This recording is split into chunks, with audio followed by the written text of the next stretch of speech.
We've been exploring the nature of divine psychology,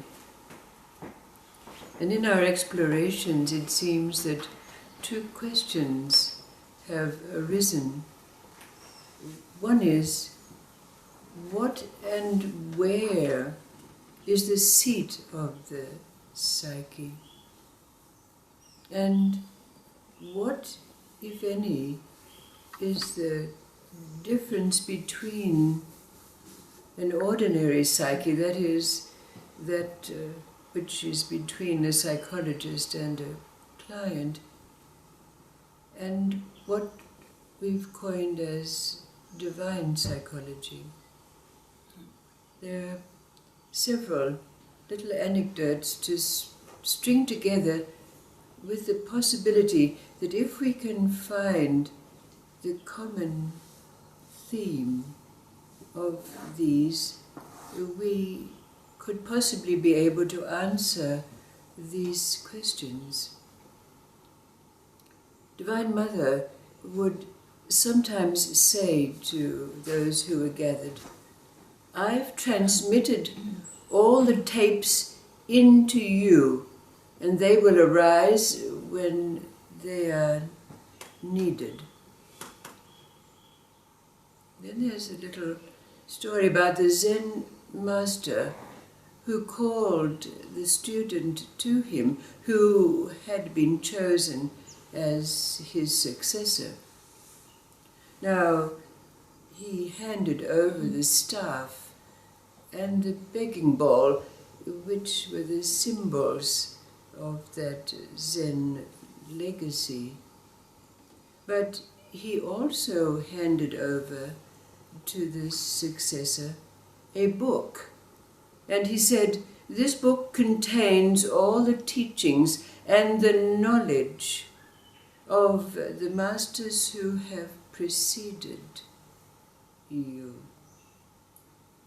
But at that time, both the master and the student were sitting over a little brazier, as it was middle of winter. And when the book was handed over to the student, he immediately tossed it into the fire, and it was consumed. And the master jumped up and said, "What are you doing?" And the student said, "Master, what are you saying?" Then there's that story of the Buddha, when he gathered a great throng before him. Thousands were gathered, and the Buddha came up to the dais holding a flower, and he sat, and the throng waited for him to speak, to expound his teachings. But time passed and not a word was spoken, until the crowd became uneasy and restless. But then all of a sudden, one amongst them, the monk called Hari Kashyap, giggled like a small girl, and the Buddha called Hari Kashyap up to the dais, and he turned to him as he handed him the flower and said to the throng, "All that can be said in words I give to all of you. All the rest I give to this monk, Hari Kashyap." All of that throng became teachers, expounders of the Buddha's wisdom. But Hari Kashyap disappeared and was not heard of again. But many, many decades later, the Bodhidharma appeared in China, and he said, "I have the flower, and it is still fresh." And then there's the final anecdote about the one who came to the Zen Master, and he said, "Master, why do you gather people around you and teach them?"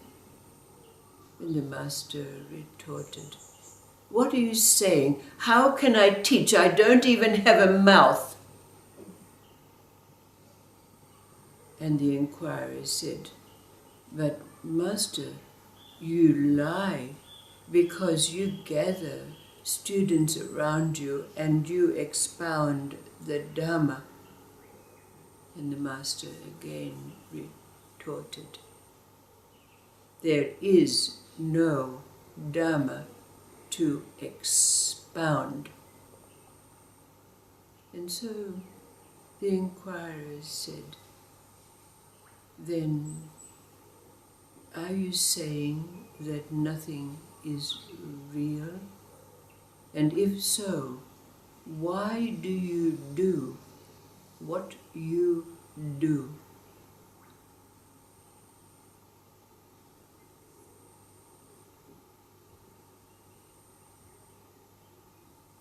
In looking to find the psyche, perhaps asking ourselves, is it in our mind? Is it in our subconscious? Is it in our heart? Is it in our dantian, the Chinese cauldron, so-called?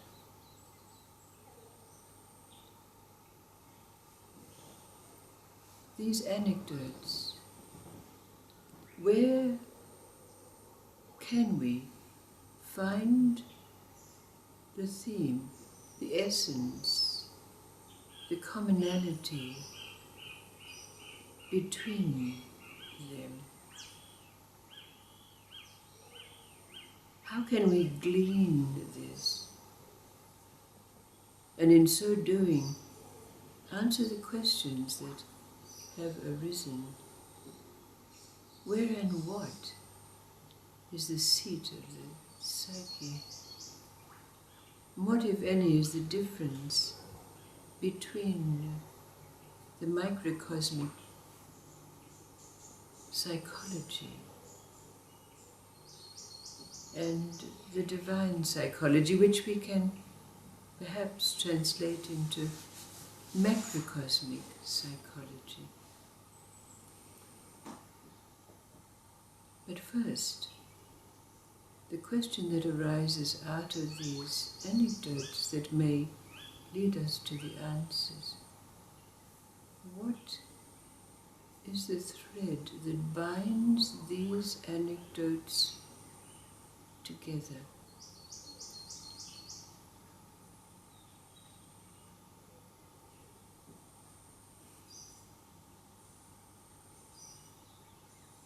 Divine Mother's tapes, the transmission, the Zen Buddhist, he has the staff and the bowl, the symbols, but the book of knowledge, teachings,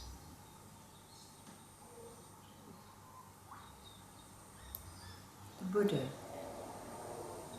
All that can be said in words I give to all of you. The rest I give to this monk. And the Zen Master.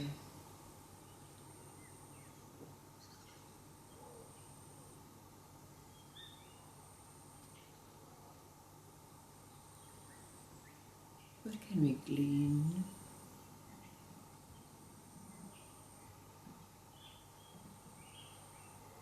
from these small anecdotes.